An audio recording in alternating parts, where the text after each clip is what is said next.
Dear friends, hello everyone. Welcome to our channel. And in this video, I will tell you and also show you how you can disable the Find feature in Snapchat app. But friends, please don't forget to please put your likes to this video. Also, be sure to write your comments and friends, subscribe to the channel. So, let's go ahead and get started.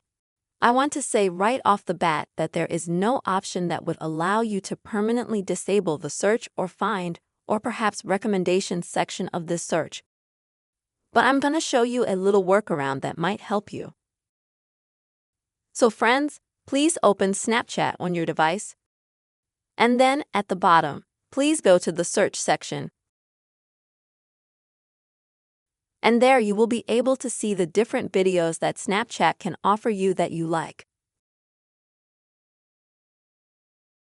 Now friends, let's say some video you don't like that kind of content, then what can you do?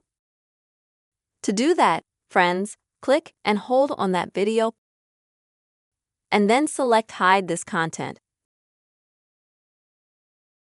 As you can see, this video will be instantly hidden and the chat will not show you any more such content.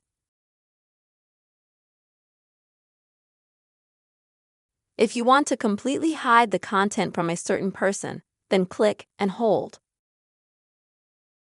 Go to a specific person, press the three dots at the top, and then hide that content. Confirm your action. So friends, you will now be able to permanently hide certain content from any user on Snapchat. Friends, I really hope this video has helped you. You have seen how you can disable the Find feature in Snapchat. Please don't forget to please subscribe to the channel, put your likes, and write comments. Bye everyone.